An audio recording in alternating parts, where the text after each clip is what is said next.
Hi everyone, I hope already fine. आज का जो हमारा टॉपिक है, जो प्रॉब्लम्स है जिसपे हम बात करने वाले हैं, एलसीए और बीएसटी के बारे में बात करने वाले हैं। ये मोस्ट इंपॉर्टेंट क्वेश्चन है, तो इस प्रॉब्लम्स को 100% बनाना और ट्राई करना, क्योंकि मोस्ट इंपॉर्टेंट क्वेश्चन है इंटरव्यू के पर्पज से। ठीक है यार, ये 100% आ सकता है इंटरव्यू में। और आज यही इसी पे बात करेंगे कि एलसीए और बीएसटी के अंदर क्या होता है और एलसीए एक्चुअली में क्या काम करने वाला है। तो चलो स्टार्ट करते हैं क्वेश्चंस को पढ़ना, उसके बाद समझना धीरे धीरे स्टार्ट करेंगे। लॉजिक बहुत ही सिंपल बताने वाला हो, तो वीडियो में लास्ट तक बने रहे और हमारे चैनल पे नहीं हो तो चैनल को सब्सक्राइब कर ले और दोस्तों के साथ शेयर भी करें। बात करते हैं given a binary search tree. आपको एक बाइनरी सर्च ट्री दिया हुआ है, मैंने ये बताया कि बाइनरी सर्च ट्री होता क्या है। इसके पहले 2-3 वीडियो ऑलरेडी मैं डाल चुका हूं। बोल रहा है and data of 2 nodes. Sir आपको 2 नोड्स भी दिए हुए, that's great. And find the LCA, आपको फाइंड करना है LCA. LCA means lowest common ancestor. Lowest common ancestor, what is ancestor? It means पूर्वज। इसका हिंदी में बोलो तो पूर्वज होता है। ठीक है, अब पूर्वज का मतलब तो मुझे भी ज्यादा समझ में नहीं आता यार इन दिस मॉडर्न एरा, क्योंकि कोई नहीं जानता यार कि पूर्वज क्या होता है। इस तरह के लाइक दैट क्वेश्चंस में प्रॉब्लम्स आ जाती है, लेकिन मैं पूर्वज के हिसाब से क्वेश्चंस को सोल्व नहीं करूंगा। मैं आपको लॉजिक के हिसाब से प्रॉब्लम को सोल्व करके दिखाऊंगा, क्योंकि मुझे भी ज्यादा क्लैरिटी नहीं मिलता है जब मुझे बता रहा था यार ये पूर्वज है, इस पूर्वज के बच्चे हैं, तो आई डोंट केयर कि मुझे वो समझ में नहीं आ रहा था किस तरह से ध्यान में रखूं, क्या रखूं। तो मैंने एक लॉजिक बनाया, एक ट्रिक बनाया, जिससे आपको भी समझ में आ जाए इन दिस मॉडर्न एरा में। बात करते हैं of the given 2 notes in the BST. ठीक है, 2 नोट्स दिए हुए, दैट्स ग्रेट। यहां तक मैंने पढ़ा। क्या दिया हुआ है? एक बीएसटी दिया हुआ है, बीएसटी के अंदर 2 वैल्यूज दिए हुए हैं, कोई भी नाम हो सकता है, ए बी। तो यहाँ पे देख सकते हो डिक्लेयर किया ए बी, तो ए बी ही लेंगे, दैट्स ग्रेट। और क्या बोल रहा है कि हमें फाइंड आउट करना है एंसेस्टर का, उसका पूर्वज को फाइंड करना है। इट मींस उसके कुछ बच्चे होंगे, उस बच्चे का बाप को फाइंड आउट करना है, एक तरह से बोल सकते हो। ठीक है, तो इस तरह का क्वेश्चन को सोल्व करने वाले, डोंट वरी, बहुत ही इजी होने वाला है। अब आगे बढ़ते हैं, और कुछ नहीं, बस आप एक लॉजिक और पढ़ लेना, इससे तो आपको समझ में आने वाला नहीं है। मैंने इसके लिए ट्रीज स्ट्रक्चर क्रिएट कर दिया हूं आपके लिए, थोड़ा सा मेहनत करके, तो डोंट वरी, मैं समझा दूंगा।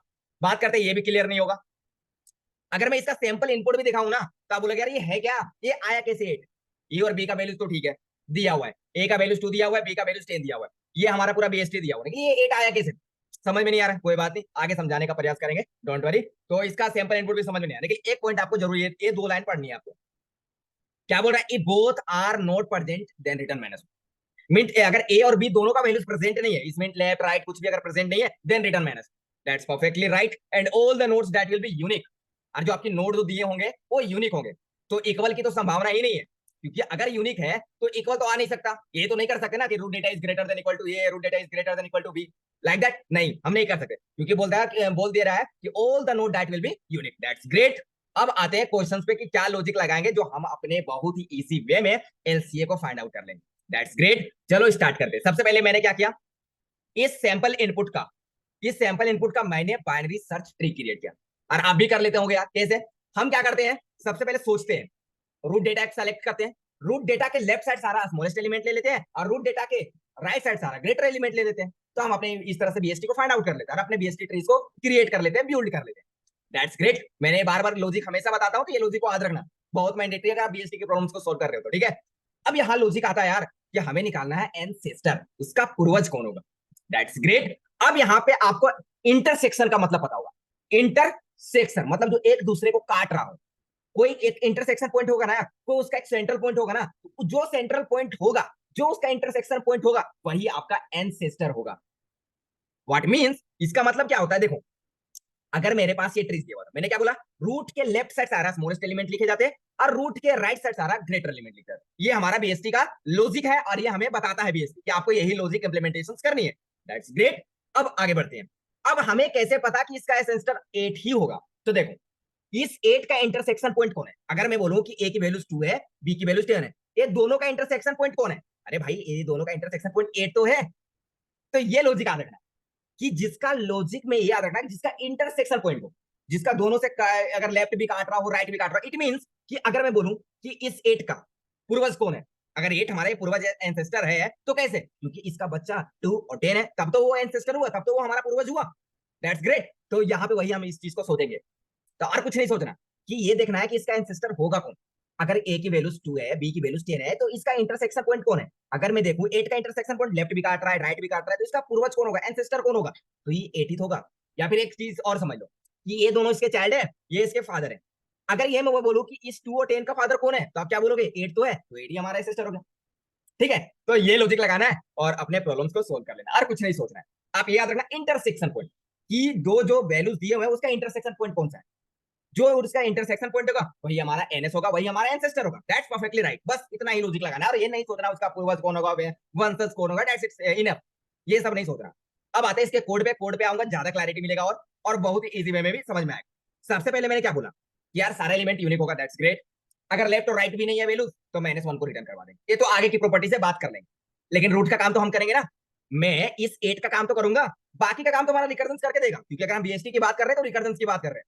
तो ठीक है, लेफ्ट और राइट का काम करके हमें क्या करेगा, रिकर्जन करके देगा। लेकिन रूट का तो काम करोगे ना, ऐसा हो सकता है क्या? पहला बेस केस की बात करते हैं, ठीक है, चलो बेस केस की बात कर लेते हैं। अगर मैं बेस केस की बात करूं तो आपके मन में सिंपल सा लॉजिक आता होगा, मैं बार बार इंप्लीमेंटेशन वही करता कि अगर रूट नल है तो ए और बी की वैल्यूज मिलेगा नहीं, तो रिटर्न माइनस वाई रिटर्न -1, क्योंकि आपको जो डेटा रिटर्न करवाना है वो इंटीजर के केस में करवाना, ठीक है। तो हमें मैं ऐसा तो नल नहीं तो पास नहीं कर दूंगा ना, क्योंकि इंटीजर है तो इंटीजर वैल्यूज ही पास करोगे, ठीक है। That's great. तो यहाँ पे क्या करेंगे, इफ अगर हमारा रूट जो है इक्वल इक्वल टू क्या नल है, इट मीन हमारा वैल्यूज ही नहीं है रूट में, तो हमें ए और बी की तो वैल्यूज डेफिनेटली तो मिलेगी नहीं, तो return minus. That's perfectly right. आगे बढ़ते हैं और थोड़ा सा लॉजिक लगाते हैं, बस लिटिल बिट की प्रॉब्लम है। अब थोड़ा सा सोचो, अरे यार ऐसा हो सकता है क्या, अगर स्मॉल रूट की बात कर रहे हैं, बाकी लेफ्ट और राइट का बाद में बात करेंगे, पहले रूट की बात करते हैं, पहले वन स्टेप का काम करते हैं। मैं लिख भी देता हूँ यार, पहले स्टेप 1 का काम करते हैं। स्टेप 1 का इट मीन स्मॉल कैलकुलेशन हम करेंगे, बाकी का काम रिकर्जन को दे देंगे, वो लेफ्ट और राइट के लिए जो भी वैल्यूज होगा वो हमें लाके देगा, हमें नहीं सोचनी, ठीक है। स्टेप 1 की काम कर लेंगे।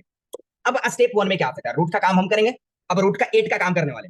मैं क्या ऐसा लॉजिक हो सकता है कि रूट डेटा हो सकता है इक्वल हो ए की वैल्यूज, क्योंकि हमारे पास दो वैल्यूज है ए और बी, हो सकता है रूट डेटा इक्वल हो ए का, या फिर रूट डेटा इक्वल ए का नहीं है लेकिन रूट डेटा इक्वल हो बी का। क्या ऐसी प्रॉपर्टीज बन सकती है? आज ही बन सकती है, क्योंकि हमें हमारे पास दो वैल्यूज दिए हुए हैं। तो अगर मैं बोलूं कि अगर हमारा रूट का जो डेटा है, रूट की बात नहीं कर रहा हूं, रूट का जो डेटा है इट मीन 8 है, वो अगर इक्वल है ए का, ये भी हो सकता है, और हो सकता है कि ये इक्वल ना हो। तो ये तो हो सकता है कि बी इक्वल हो, तो यहाँ पे और की कंडीशन कि भैया अगर ए नहीं सही है ना, अगर ए है रूट का इक्वल नहीं है रूट डेटा का, तो हो सकता है बी तो होगा।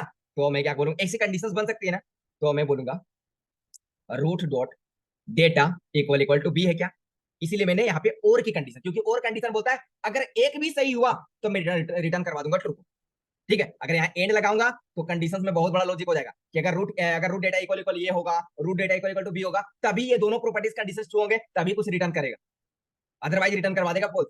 और मे भी क्वेश्चन में ऐसा हो सकता है कि रूट डेटा इक्वल ए का ना हो लेकिन रूट डेटा इक्वल बी का हो, ठीक है। तो क्या करेंगे, इस समय रूट की बात कर रहे हैं तो अपने रूट के डेटा को रिटर्न करवा देंगे जिसका भी इक्वल हो, तो रिटर्न रूट डॉट डेटा, ठीक है। दोनों में से जिसका भी इक्वल हो उसको रिटर्न करवा दो, चाहे ए का इक्वल हो या बी का इक्वल हो। दैट्स ग्रेट, एक कंडीशन मैंने अप्लाई कर दिया।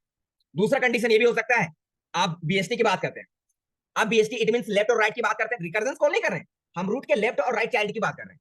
इट मींस कि रूट डेटा ग्रेटर हो सकता है ए से, रूट डेटा ग्रेटर हो सकता है बी से।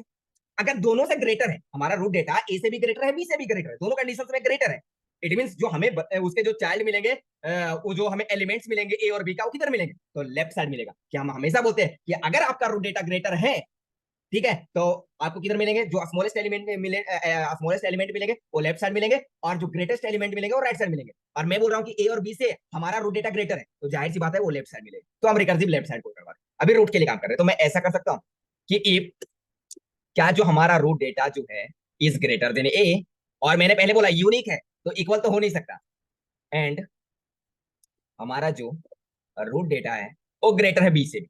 जब ऐसी कंडीशन है तो आप कुछ मत करो, रिटर्न गेट एलसी है, रिकर्जन कॉल लगाओ, क्योंकि जो नाम है इसका गेट एलसी है। और किधर कॉल लगाएंगे, लेफ्ट, हमें जो एलिमेंट मिलेंगे वो लेफ्ट साइड मिलेंगे, तो रूट डॉट लेफ्ट के लिए कॉल लगा दो, ठीक है। आई होप कि आपको ये पॉइंट क्लियर हो गया होगा। नेक्स्ट कंडीशन ये भी बन सकता है कि भाई ऐसा भी तो हो सकता है कि हमारा रूट डेटा स्मॉलर हो ए से, रूट डेटा स्मॉलर हो बी से, तो किधर मिलेगा डेटा, जब हमारा रूट स्मॉलर हो गया तो हमें जाहिर सी बात है कि हमें राइट साइड एलिमेंट मिलने वाली है बीएसटी के केस में। तो क्या करेंगे कि इफ अगर हमारा रूट जो डेटा है वो लेसर है ए से, लेसर है ए से, एंड हमारा जो रूट डेटा है वो लेसर है बी से, तो जो हमें वैल्यूज मिलने वाली है वो राइट की साइड मिलने वाली है, तो रिटर्न गेट एलसीए इधर मिलेगा, राइट की साइड मिलेगा। That's perfectly right. और यहां तक कि मेरी हमारी अप्रोच कंप्लीट हो चुकी है, दैट्स ग्रेट। और क्या लॉजिक हो सकता है, और तो मैं रूट का तो काम कर लिया, जो भी कंडीशन अप्लाई करनी थी रूट की आई थी हो गया, क्योंकि मैंने रूट का इक्वल चेक कर लिया, रूट का लेफ्ट राइट चेक कर, ए और बी की वैल्यूज ग्रेटर को चेक कर लिया, लेसर को चेक कर लिया। अब आते हैं रिकर्जन कॉल की बात करते हैं, रिकर्जन कॉल की बात करते हैं। चलो लेफ्ट के लिए रिकर्जन कॉल लगा दो, रूट के लिए तो काम कर दिया, लेफ्ट और राइट के लिए रिकर्जन कॉल लगा दो, तो गेट एलसीए लेफ्ट के लिए कॉल लगा दिए और गेट एलसीए और राइट के लिए कॉल लगा दिए। That's great. ये दोनों डेटा को कलेक्ट करना होगा क्योंकि हमें डेटा टाइप पास हुआ है। तो क्या कर देंगे, इंट एल से मैं बोलता हूँ कि गेट एलसीए की जो भी वैल्यूज आएगी रूट लेफ्ट का वो एल नाम के वेरिएबल्स में स्टोर हो गया, और इसको मैं राइट नाम देता हूँ ज्यादा। और राइट इक्वल टू मैं क्या कर देता हूँ, राइट मींस जो भी रूट राइट की जो वैल्यूज आएंगे वो राइट आर नाम के वेरिएबल्स में स्टोर हो जाएंगे। अब एक कंडीशन यहाँ पे और चेक करेंगे, बस एक कंडीशन क्या चेक करेंगे कि इफ अगर हमारा जो लेफ्ट है वो इक्वल इक्वल टू -1 है एंड हमारा राइट भी इक्वल इक्वल टू -1, तो इस केस में क्या करो, हमें क्या रिटर्न करवा दो, -1, क्योंकि एक कंडीशन हमें बोला था कि अगर लेफ्ट और राइट दोनों अगर नहीं प्रेजेंट है देन रिटर्न -1। इसलिए मैंने और लॉजिक में हो सकता है और कंडीशन इंप्लीमेंटेशन करते रहे, पहले देख लेते हैं क्या और लॉजिक यहाँ पे इंप्लीमेंटेशन करने की नीड है। ये हो सकता है कुछ क्वेश्चंस में चेंजेस भी आ गए हो। तो चलो स्टार्ट करते हैं, इसका कस्टम इनपुट चेक करते हैं पहले, ठीक है। अगर और लॉजिक की नीड पड़ेगी तो और लॉजिक लगाएंगे, अदरवाइज यही हमारा इनफ हो जाएगा। फिर भी मैं बता दूंगा कि वो लॉजिक आपका क्या होने वाला है, ठीक है। तो डोंट वरी उसके लिए। तो देखते हैं इसका कस्टम इनपुट एग्जीक्यूट करवा दिए हैं। तो एक test cases missing the return statement, okay हमें रूट डेटा को रिटर्न करवानी है, ठीक है। कहां पे, यहाँ। अगर ऐसी कंडीशंस नहीं है तो रूट डेटा को रिटर्न करवा दो, ठीक है। ओके, अब देखते हैं। तो देख सकते हो सारे टेस्ट केसेस पास हो गए, और मेरे हिसाब से कुछ और कंडीशंस को चेक करना चाहिए था, लेकिन यहाँ पे सबमिशन भी दिखाता हूं तो आई थिंक सबमिशन भी हो जाएगी। हाँ सबमिशन भी हो गया। तो देख सकते हो कि इतना ही टेस्ट केसेस में हमारा काम हो गया, लेकिन मेरा काम है यार आपको पूरा लॉजिक देना। यार कंडीशंस क्या ऐसा नहीं बन सकता कि जो हमारा लेफ्ट है हो सकता है लेफ्ट का वैल्यूज हो, इट मींस लेफ्ट का वैल्यूज हो राइट का वैल्यूज ना हो, इट मींस राइट का वैल्यूज हो लेफ्ट का वैल्यूज ना हो। क्या ऐसा कंडीशन बन सकता है कि नहीं बन सकता है? इट मींस कि इफ अगर हमारा लेफ्ट जो है इक्वल इक्वल -1 हो जाए, इट मींस लेफ्ट का कोई वैल्यूज नहीं है।